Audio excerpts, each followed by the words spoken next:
किस तरह से हो रहा है, आपका चार्जिंग किस तरह से हो रहा है। Number, there are two types, इसमें दो टाइप्स है, एक कांस्टेंट करंट होता है, सेकंड कांस्टेंट वोल्टेज होता है। सो नॉर्मली अगर हम लोग चार्जिंग के तरफ जाते हैं तो इफेक्टिव चार्जिंग का कंसर्न ये है कि आपका जो बैटरी है वो 70% जो है वो कांस्टेंट करंट पे चार्ज होता है एंड 70 to 80% कांस्टेंट करंट पे चार्ज होता है और remaining one will be constant voltage. मैं रिपीट कर रहा हूँ ये चीज कि आपका दो तरह का चार्जिंग होता है जिसमें आपको कांस्टेंट करंट और कांस्टेंट सुशांत सर, वोल्टेज के तरफ से करना है। Yes sir. हेलो सर आपका वॉइस थोड़ा सा ब्रेक हो रहा है, मे बी थोड़ा सा। ओके सर, अभी आ रहा है? या हाँ, अभी क्लियर है। ओके, तो यहाँ पे आपका दो तरह का चार्जिंग का कंट्रोल रहेगा। इसके बाद में कल जैसे सर ने बोला था कि एसओसी एंड एसओएच, जहाँ पे स्टेट ऑफ चार्ज और स्टेट ऑफ हेल्थ, तो इसको मॉनिटर करने के लिए भी हम लोग को बीएमएस का जरूरत होता है। The next thing is cell balancing. Cell balancing जो है वो एक और अच्छा फंडामेंटल कंसेप्ट है जहाँ पे हम लोग को बीएमएस का यूज करना पड़ता है। सेल बैलेंसिंग का मतलब ये है कि कोई एक सेल जो है वो अंडर परफॉर्म ना हो या ओवर परफॉर्म ना करे, तो उसके लिए कुछ बैलेंसिंग होना जरूरी है वहाँ। Then we have a thermal control, जो है कि आपका हीट नहीं होना चाहिए, कितना हीट हो रहा है। तो वो ये सब चीज, ये बहुत सारी चीजें जो है ये अकेला ये बीएमएस का सिस्टम आपका मैनेज कर लेता है। तो that is the very important role जो है वो ये परफॉर्म कर लेता है। तो आई सर होप। सर एक यस। सवाल उठता है मेरे मन में, आपने जब हाँ। ये बैलेंस बीएमएस के बारे में बताया, तो ये सर बैलेंसिंग करना कैसे है, मतलब कैसे किया जाता है, how we can do this cell balancing, कैसे किया जाएगा ये? ओके। आई होप सर मेरा एक्चुअल सवाल में, आपके समझ में आ गया सर। हाँ हाँ हाँ हाँ, सब समझ ओके गया। ग्रेट। तो ये मेरे सारे फ्रेंड्स हैं जो मेरे एक्सपर्ट्स हैं, उनके बिहाफ पे मैं ये सवाल पूछ रहा हूँ, या बिकॉज मेरे मन में भी मैं ऐसा ब्लैंक बैठा हूँ, मुझे भी ज़्यादा कुछ पता नहीं है, तो ऐसा मैं ये सोच के चल रहा हूँ कि कुछ ऐसे भी लोग होंगे जिसको ज़्यादा कुछ नहीं पता है, तो ये चीज़ मेरे मन में आई तो मैंने आपसे पूछ ली sir. Yes definitely, thank you very much sir. और ये बहुत अच्छा सवाल है। एक्चुअली आपको सेल बैलेंसिंग के बारे में पता होना चाहिए, तो मैं आपको इसका क्लासिफिकेशन बता देता हूँ कि सेल बैलेंसिंग जो है वो बेसिकली दो टाइप का होता है, एक है एक्टिव बैलेंसिंग और एक है पैसिव बैलेंसिंग। अब ये एक्टिव बैलेंसिंग का मतलब क्या है? ये एक्टिव बैलेंसिंग का मतलब ये है कि सपोज मैं एक एग्जांपल ले रहा हूँ कि कोई एक स्ट्रॉन्गर सेल है और कोई एक वीकर सेल है। मतलब कोई एक 4 वोल्ट पे है और दूसरा कोई है वो 3.5 वोल्ट पे है करंट सिनारियो में, फॉर एग्जांपल। तो हम लोग स्ट्रॉन्गर सेल को यूज करते हैं चार्जर सेल को यहाँ पे इक्विलाइज करने के लिए। जो लेस वीकर है ना, उसको हम लोग इक्विलाइज करने के लिए वो वहाँ पे इस्तेमाल होता है। अगर ये प्रोसेस है, मतलब आपका स्ट्रॉन्गर सेल जो है वो इक्विलाइज कर रहा है वीकर सेल को, अगर ये आपका बैलेंसिंग यूज हो रहा है वहाँ पे, तो उसको हम लोग बोलते हैं active balancing. Okay. And second one is passive balancing. अब पैसिव बैलेंसिंग का मतलब ये है कि हम लोग क्या करते हैं कि जो एक्स्ट्रा सेल जो है या एक्स्ट्रा चार्ज सेल जो है उसको हम लोग फोर्सली डिस्चार्ज करने की कोशिश करते हैं through some sort of resistor. कोई एक रेजिस्टर है जिसकी वजह से रेजिस्टर को लेके हम लोग इसको फोर्सफुली हम लोग डिस्चार्ज करने की कोशिश करते हैं, सो दैट सब चीज जो है वो इक्वल पोटेंशियल पे रहे। So that is the two types of cell balancing. One is okay active great. and another one is passive. So I great, hope thank you it sir. is clear to everyone. Yes sir, thank you so much. Yeah, ठीक है। Sir ये आदित्य हरिराव साहब को भी थोड़ा सा BMS के बारे में बोलना है, हाँ, yes so yes yes yes Aditya sir, yes sir please. Sir please sir. देखो, बीएमएस बीएमएस का फुल फॉर्म जैसे सर ने बताया कि बैटरी मैनेजमेंट सिस्टम है। इसका मेन फंक्शन है मेजर करना वोल्टेज को, करंट को और टेम्परेचर को। जैसे बैटरी चार्ज होती है या डिस्चार्ज होती है उसके ऊपर मॉनिटरिंग करना, ये इसका बीएमएस का काम है। तो फिर इससे रिलेटेड हम लोग जब दोनों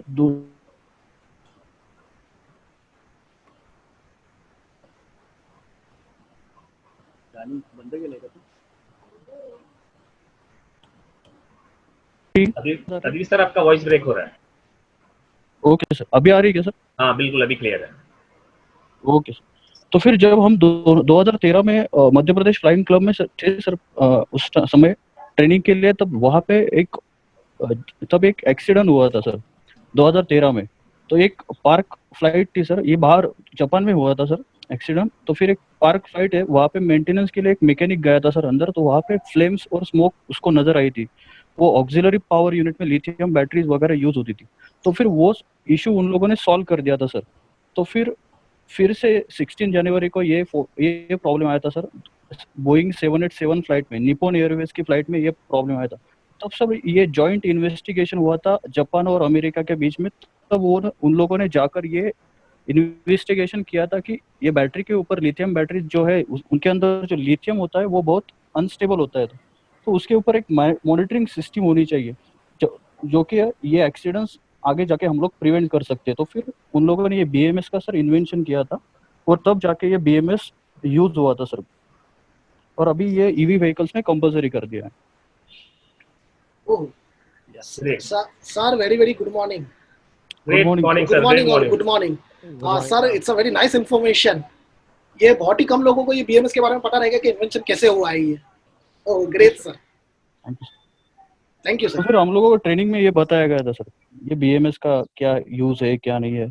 तो फिर बहुत ये सर वही Thank you very much, sir, for sharing your knowledge. Thank you with so much. us. Yeah. Shall we proceed, sir? Yes sir. Please Sushant sir, please. Okay. अब सेकंड जो सुशांत सर, हेलो। हाँ sir. हाँ सुशांत हाँ sir, मैं चाहता हूँ sir कि एक स्लाइड आप ओवरऑल व्हीकल की लीजिए पहले वाली, सो दैट आज हम लोग पहले फंडा एक बार वापस से क्लियर करके फिर once again battery management system उस पर वापस से जाते हैं सर। तो आप कंटिन्यू करना मोटर यूजिंग ईवी पे। तो फर्स्ट वाली स्लाइड थी ना सर आपकी, यस दिस ओके सर। तो मैं इसमें थोड़ा सा मैं पॉइंट ऐड कर रहा हूँ सर मैं। तो should I sir? Sir please sir. Okay या गुड मॉर्निंग टू ऑल। कल एक स्टूडेंट का एक क्वेश्चन था। वो क्वेश्चन ये था कि sir once again electric vehicle जो है वापस से एक बार उसका ओवरव्यू दीजिए सर। बिकॉज क्या हुआ कि it is parts and pieces में हो गए सब। पहले बैटरी हुई, फिर बैटरी मैनेजमेंट सिस्टम हुआ, एंड सब पार्ट्स एंड पीसेस में चल रहे हैं। So please try to understand this thing कि इलेक्ट्रिक व्हीकल जो it's not a entirely new concept, it's a very old concept। in fact सबसे पहले ऑटोमोबाइल में 100 साल पहले जो सबसे पहले व्हीकल बनी थी वो इलेक्ट्रिक व्हीकल बनी थी। इलेक्ट्रिक व्हीकल बहुत पुराना कॉन्सेप्ट है, और इलेक्ट्रिक व्हीकल में हमको एक ही चीज समझना है, गाड़ी के जैसी है, सब कुछ उसमें रहेगा। सस्पेंशन वैसे ही रहेगा जैसे हमारी गाड़ी में आती है अभी, तो स्टीयरिंग वैसे ही रहेगा, सभी चीज वैसे रहेगा, टायर वगैरह सब चीज। खाली डिफरेंस क्या रहेगा कि इंस्टेड ऑफ पावर प्लांट, जैसे हम लास्ट टाइम मैंने बताया, पावर प्लांट मतलब क्या, इंजन, ट्रांसमिशन और fuel tanks, fuel supply system, इसको निकाल के हम इलेक्ट्रिकल सिस्टम लगा रहे हैं। बस इतना ही डिफरेंस रहेगा कि engine, fuel supply system and fuel supply के साथ एमिशन टेल पाइप वगैरह भी, वो भी जहां से एग्जॉस्ट गैस निकलेगा, और ट्रांसमिशन सिस्टम, ये पूरा कंपोनेंट निकल जाएगा और इसकी जगह पे लग जाएगा। देखिए try to understand, electric vehicle में हार्डली 4 कंपोनेंट आपको समझने हैं, तो आप पूरी व्हीकल समझ गए, क्योंकि सस्पेंशन, स्टीयरिंग, वो तो वही है जो है, वो सिखाने की जरूरत नहीं है। वो तो आप लोग जानते हैं कि स्टीयरिंग किसको बोलते हैं, सस्पेंशन किसको बोलते हैं, because you all people are mechanic. ये मैकेनिक का ट्रेनिंग है। तो पूरी कार में खाली आपको इसी पे फोकस करना है, पूरी कार में, कि हमने इंजन निकाल के ये बदली किया है, इसके लिए इस पे हम पूरा फोकस कर रहे हैं। अब देखिए इसमें क्या क्या चीज रहेगी। इसमें मेन चीज है बैटरी मेन है। इसके लिए कल का पूरा सेगमेंट बैटरी पे रहा, क्योंकि बैटरी की वजह से ही इलेक्ट्रिक व्हीकल का कॉस्ट बहुत ज्यादा है। वंस बैटरी का कॉस्ट कम होते चले जाएगा, बैटरी इफेक्टिव होती चली जाएगी, तो फ्यूचर में अब आपको इलेक्ट्रिक व्हीकल सबसे सस्ती लगेगी। इलेक्ट्रिक व्हीकल में एक कंपोनेंट है बैटरी, दूसरा जैसे भी सर ने कहा बैटरी मैनेजमेंट सिस्टम, तीसरा है मोटर जो व्हीकल को मूव करेगा, चलाएगा। बैटरी इलेक्ट्रिसिटी स्टोर करेगा। आप इलेक्ट्रिसिटी को रखेंगे किधर, क्योंकि मोटर को इलेक्ट्रिसिटी चाहिए। अब हमारे घर में जो मोटर होती है तो हम क्या करते हैं, पिन में सॉकेट लगाते हैं, सॉरी सॉकेट में पिन लगा के हम जैसे बटन ऑन करते हैं तो मोटर चल पड़ती है। मोटर को इलेक्ट्रिसिटी चाहिए, तो इलेक्ट्रिसिटी, व्हीकल तो एक जगह पे रुकती नहीं है, व्हीकल तो चलती है, तो हम इलेक्ट्रिसिटी कहाँ से लाएंगे? तो हम क्या करते हैं, इलेक्ट्रिसिटी को पूरी बैटरी में स्टोर कर लेते हैं, फिर उस बैटरी से इलेक्ट्रिसिटी मोटर को सप्लाई करते जाते जैसा चाहिए वैसा, तो मोटर उससे स्पीड, मोटर चलती है उससे। ठीक है, तो battery, motor, battery management system. और तीसरी चीज है इन्वर्टर कंट्रोलर। इन्वर्टर और कंट्रोलर ये क्या चीज है?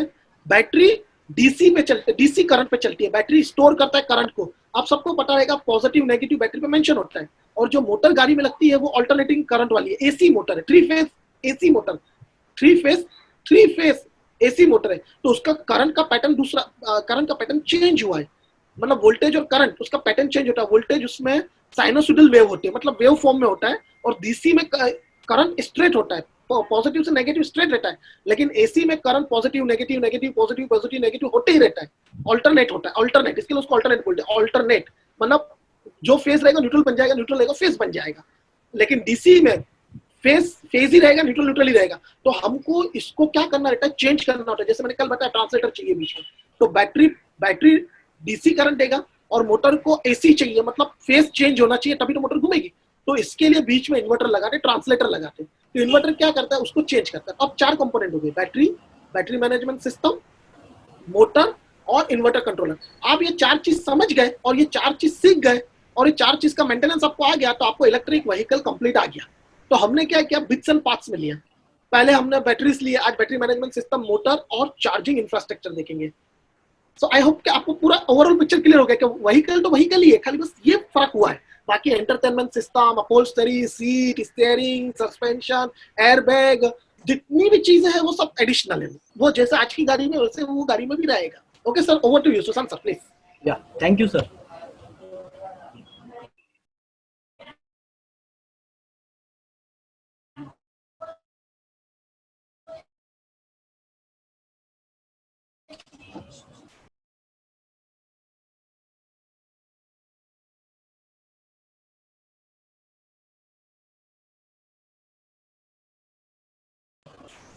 Slide is visible sir? Yes sir. Yeah तो अभी सर ने जैसे बताया कि motor is one of the component, तो उसके अंदर अभी हम लोग देखते हैं कि किस टाइप्स का मोटर यहाँ पे यूज होता है। So one is induction motor and second one is brushless DC motor. Generally EV में सबसे ज्यादा जो इस्तेमाल होता है वो है BLDC, ब्रशलेस डीसी मोटर। अब जैसे कि हम लोग ऑलरेडी जानते हैं कि मोटर के यहाँ पे बेसिकली 2 कंपोनेंट है। मोटर कुछ बड़ा इशू नहीं है, खाली 2 कंपोनेंट के ऊपर आपको ध्यान देना है। One is stator, another one is rotor. Stator मतलब जो स्टेडी रहता है, रोटर मतलब जो घूमता है, बस। अब जो घूमता है उसकी वजह से आपका ड्राइव आगे ट्रांसमिट होगा, बस इतना ध्यान में रखिए। अब होता क्या है, जैसे सर ने बोला कि आजकल इनोवेशन ऐसा आया है कि डायरेक्टली हब में आपका मोटर फिट हो जाता है, तो उसको बोलते हैं कि आपका जो है वो आउटर रोटर रहता है। आउटर रोटर का मतलब ये है कि जिसको सप्लाई देंगे वो अंदर रहेगा, उसको हम लोग स्टेटर बोलेंगे, और उसके ऊपर जो घूमने वाला पार्ट है उसको हम लोग रोटर बोलेंगे। तो जैसे ही हम लोग सप्लाई देंगे वो रोटर अपना घूमना चालू हो जाएगा, और जैसे ही चालू हो जाएगा डायरेक्टली कनेक्टेड टू व्हील, या उसका कांटेक्ट डायरेक्टली व्हील से कनेक्ट होने के वजह से वो डायरेक्टली घूमना चालू हो जाता है, जिसको आसान सी लैंग्वेज में हम लोग बोलते हैं hub motor. And second thing जो अभी यहाँ पे आपको स्क्रीन में दिख रहा है, जहाँ पे हम लोग स्टेटर को कनेक्शन देते हैं जो आउटसाइड रहता है, और उससे आपका इनसाइड जो रोटर है वो घूमता है, जो डायरेक्टली आपका ट्रांसमिट करता है via differential to the axle, और वो आपका ड्राइव देता है। सो इस तरह से आपका जो मोटर है वो काम करता है। इट इज वेरी सिंपल, आपको सिर्फ 2 चीज ध्यान में रखनी है, one is stator, another one is rotor. Stator को हम लोग सप्लाई देते हैं, रोटर जो है वो घूमता है, बस इतना ही चीज है, इससे ज्यादा कुछ नहीं है। आप उसको लोकेशन कहाँ पे करोगे, रोटर अगर अंदर है तो अंदर का साइड घूमेगा, रोटर बाहर है तो बाहर का साइड घूमेगा। डायरेक्टली आप बाहर के साइड पे व्हील कनेक्ट करोगे तो वो डायरेक्टली घूमना वहां पे चालू कर देगा। Second is induction motor which is normally use, जो अभी अभी सर ने आपको बताया है कि इन्वर्टर लगेगा जो आपको कन्वर्ट करके देगा, बिकॉज बैटरी जो है वो डीसी पे रहता है, we have to convert this into